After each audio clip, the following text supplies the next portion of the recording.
As we all know, the sports crossover market has become quite the trend here in the United States. But a lot of people are looking for the best trim with the best engine.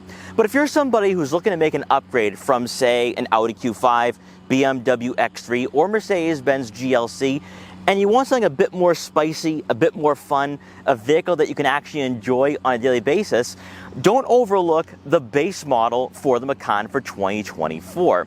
Now, I know a lot of you are probably saying, Mike, you gotta go with the S at least, or maybe even the GTS. But believe me when I say that the base Macan might actually be a great value. In this video, we're going to go over everything about the base Macan for 2024, take a look at the exterior, the interior, take it out for a test drive, and also see why, if you are looking at buying a Porsche, your first ever Porsche, but you want something a bit more practical, but also fun as well, then taking a look at the Macan might be a great decision. Now, before we get in this video, I want to give a huge shout and thank you to Porsche of Maine in Falmouth, Maine, for inviting me up here to check out this crossover. Their link will be in the description below, so you can check out their extensive Porsche inventory.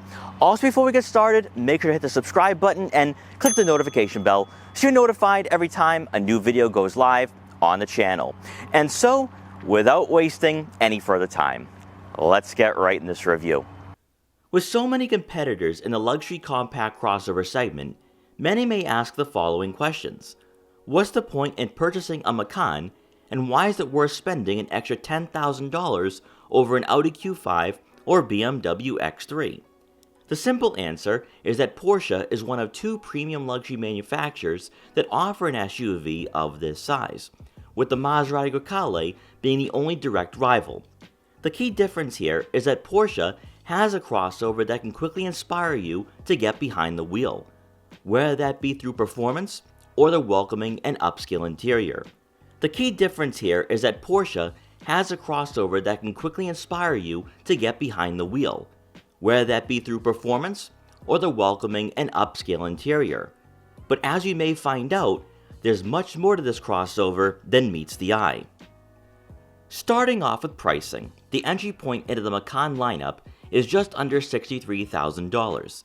And while eager enthusiasts are more than willing to spend an additional $11,000 for the S, the Macan in general tailors to a premium luxury market and buyer who wants to extend their dollar just a bit more for a crossover that's more elegant and performance focused. Offering 4 trims for 2024, Porsche's best-selling model is a unique choice in a cookie-cutter segment, as its size is perfect for spirited drives and is spacious enough for weekday commutes and accommodating a family. Despite having a very middle-of-the-road ground clearance of 7.5 inches, right off the bat, its lower center of gravity and suspension, tuned for aggressive driving, will jump out at you immediately, making it clear it's designed specifically for on-road use. Something we take for granted with the Macan is that its exterior isn't based off a sedan, like the BMW X3, Mercedes-Benz GLC, or Audi Q5. In fact, the front fascia takes elements from the Cayman, 911, and Cayenne, especially with the headlight housings and front bumper.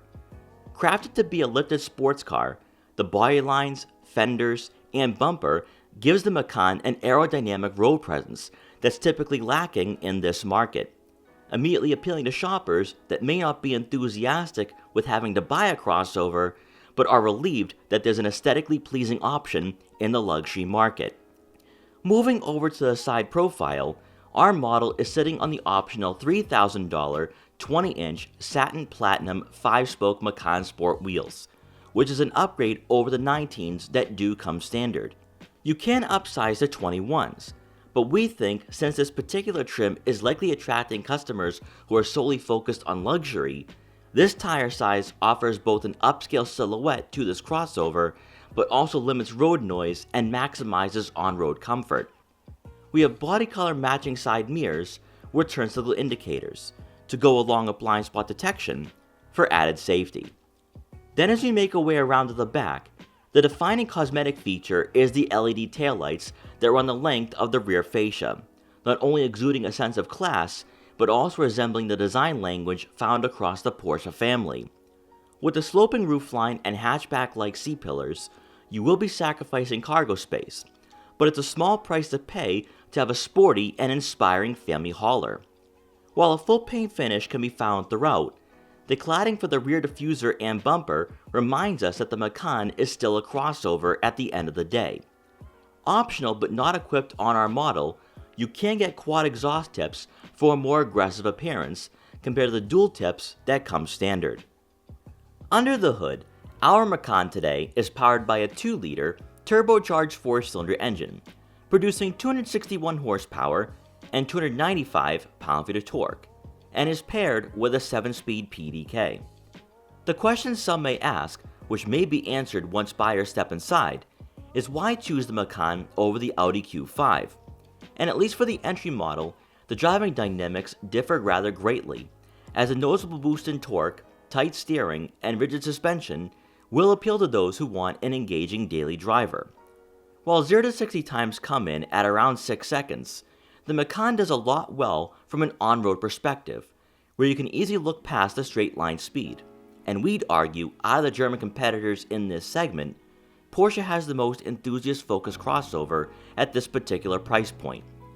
Obviously, being a versatile daily driver, all-wheel drive does come standard, and for fuel economy, you're looking at right around 17 miles per gallon in the city, and 25 miles per gallon on the highway. As you make your way inside, Porsche's design language for the cabin is far and away better than a majority of compact crossovers, and that's mostly due to the customizability for this trim, as you can receive a leather trim dashboard. Also, because the exterior and interior are inspired by the 911 and Cayman, the Macan is going to provide a driver-centric interior that quite frankly is unmatched, and not even seen from its cousin, the Audi Q5. Since our model today is equipped with the $3,660 Premium Plus package, we're greeted by 14-way, power-adjustable, heated and ventilated leather trim seats for both the driver and passenger, which also gives us memory functionality. You can go a step further with the Adaptive Sport Seats Plus package for improved support. However, during our time behind the wheel, the comfort and bolstering was more than adequate for weekly commutes. In front of you will be the traditional analog gauges, with a display on the far right where you can showcase the navigation map and scroll through information such as your tire pressure monitoring system, torque split, fuel economy, and adaptive cruise control. For those who want to limit the amount of technology they interact with, Porsche has a nice setup where the Macan doesn't feel too tech-focused, at least initially, when you get behind the wheel. Then moving over to the infotainment system, you'll have an 11-inch touchscreen with Apple CarPlay and Android Auto compatibility to go along with onboard navigation. And this Macan has the upgraded Bose surround sound system. But if you really want to splurge, for just under $5,700, you can get the Burmester surround sound system if you're truly an audiophile. Aesthetically pleasing to look at, but also intuitive, this head unit is integrated into the dashboard, unlike so many user interfaces that are now placed at eye level. Despite only being a touchscreen, there will be physical dials for the volume and tuning. And for the screen itself, you'll have quick access icons to get you to different menus efficiently. What Porsche, and quite frankly the entire Volkswagen family does well, is with the software, as the resolution and responsiveness is top-notch, but also the menu layout itself is cleanly designed.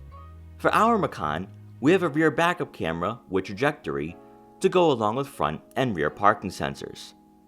Moving on to the center console, this is where all your climate control settings can be found, including the 3-level heated and ventilated seats.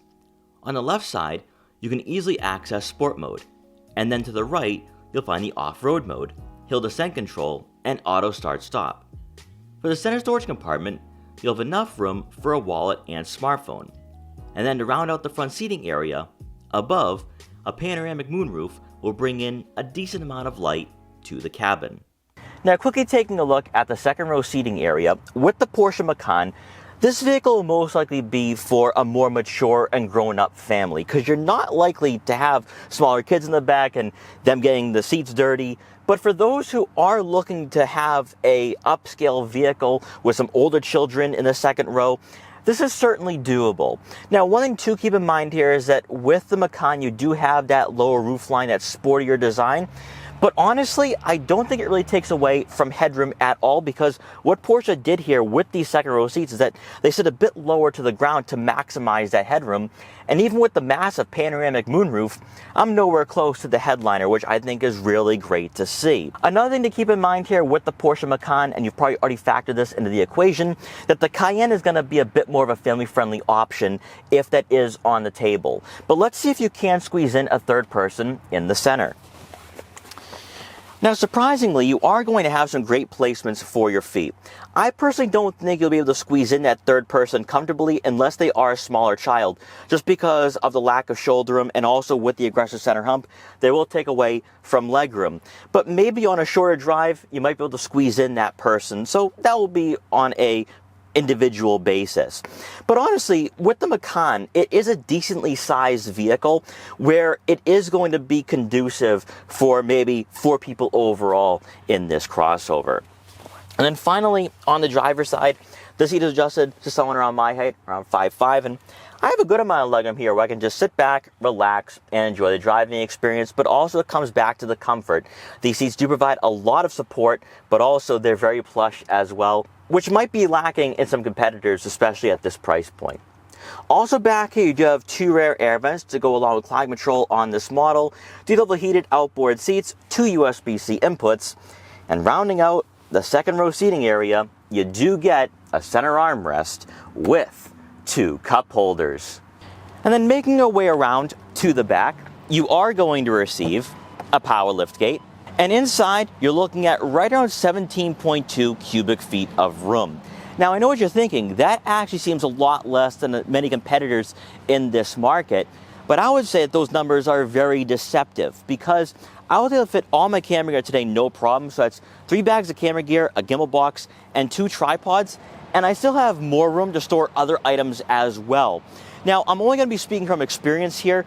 I drove up here in a fully packed Volkswagen GTI, which has 18 cubic feet of room. And I'm telling you this right now, even with the cargo cover installed on the Macan, I can fit far more in this vehicle than my GTI. So if you're looking for a practical vehicle that does give you that versatility, then the Macan, I think, is most certainly conducive. Then with the second row seats folded, you're looking at right on 53 cubic feet of room, which is going to give you a lot more space if you don't have the second row seats in use. So if you are going skiing or snowboarding during the winter, or you're going on a bit of a road trip with a significant other, you can fit all your items back here with no problem. Also back here on the right side of the rear cargo area, you will have some netting for some smaller items, such as a couple water bottles, car detail equipment, or maybe even a first aid kit. And then beneath the floor mat, you are going to have a spare tire, so if you encounter a flat on your road trips or travels, you can fix that and be back on the road. And finally, once you're done, just press the button and the liftgate will close automatically. Now, as we take the Porsche Macan out for a quick test drive, a lot of you are going to be asking the question, wouldn't you just go with the S rather than the base? Not necessarily. Most of the Macans you do see on the road are in fact the base model with the Turbo 4. And for a lot of buyers who aren't enthusiasts, for buyers who may be drawn in by the Porsche badge, maybe even they like the fact you have better technology, a better interior, better design. Also, of course, you can go with a number of different options for this model. That it becomes a good value for a lot of people who just want luxury, quality, and refinement. Because if you were to cross-shop this with an Audi Q5, BMW X3, or Mercedes-Benz GLC, there's a distinct difference. And sure, you are paying extra going with the Macan, even in base form. But look at what you're getting. You're getting a driving experience that's going to be fun. It's going to be engaging. You're also going to have a vehicle that does draw attention. I know a lot of people are going to say, well, that's kind of shallow. But not really, because with this vehicle, you're getting all the technology you want. You're getting all the features that you want. But you're also getting a vehicle that is practical, versatile, has all-wheel drive. It becomes a suitable daily driver for somebody who has the money to spend close to $70,000 to $80,000. And what I'm going to say here is this, is that even in the first 5 minutes of being behind the wheel, the steering is tighter and firmer. The suspension is more tuned for a sportier and aggressive driving experience. Also, something too is I love this Turbo 4. It's relatively torquey, but also it has a good amount of power that you can put down. You can get on the highway very safely. And that's something I think a lot of buyers are looking for, even on a basic level. Personally, when it comes to the base Macan, it's not necessarily the performance that's really drawing me in. It's more the fact that with the interior, the way the dashboard is laid out around you, you have that fighter jet-like cockpit, that's what makes the Porsche Macan so special. But also, this is not something you would see for a lot of competitors in this market. Now, I do want to get on the highway here. We're going to put it in sport mode. We're going to see what the Macan is capable of.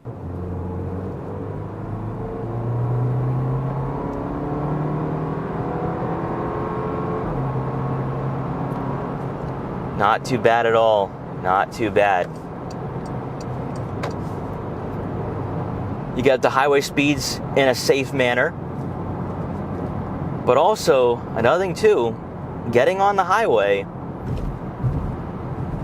entering those corners, it gives you the feedback, it gives you that firmness that you're looking for, it gives you that aggressive driving experience that so many competitors in this market just don't offer, especially in base form with a Turbo 4. And that's what gives Porsche a competitive advantage, and why it is worth spending an extra 10 grand on this model. Also, another thing too is that when you are on the brakes, they're nice and strong, gives you some feedback, so there's no vagueness to that braking.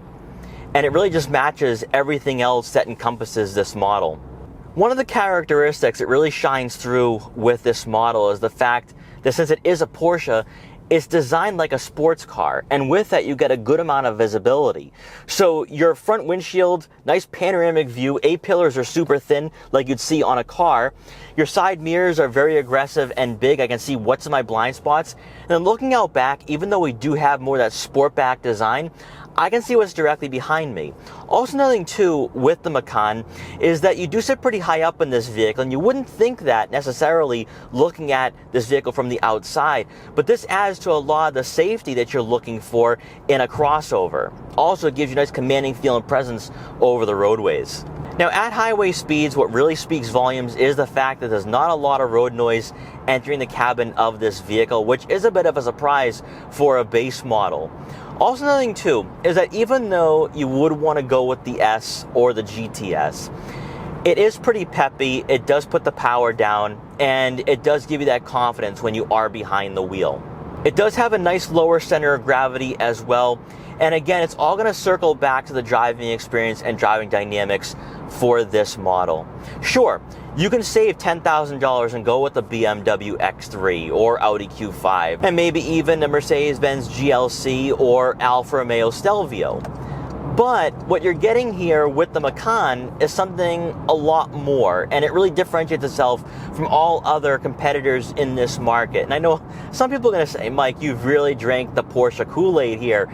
But in all seriousness, when you're looking at spending somewhere around $70,000 to $80,000 and you want a vehicle that gives you everything, it gives you the performance, gives you the interior quality, gives you that refinement, that's where it is worth spending that extra 10 grand, especially with the Turbo 4. Some people out there might not want to go with a larger engine. They might want to stay clear from that, and maybe they're prioritizing fuel efficiency while also looking good being fuel efficient.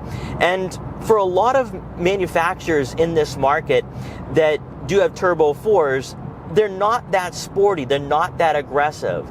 And I think the only other vehicle I can think of right now that would be similar to the Porsche Macan right off the bat would be either the BMW X3 or a dark horse in this market, the Genesis GV70. But I do think though that if you're somebody who is looking to make that upgrade to a premium luxury manufacturer, that's where going with the Macan is going to be the best choice for you. So guys, I hope you enjoyed this video of the Porsche Macan. If you did, please like, comment, share, and subscribe for more. Also, make sure to follow me on Instagram at Boston Autoblog so you can see what I'm up to and what vehicles I'll be featuring in the future. And I will see you guys next time.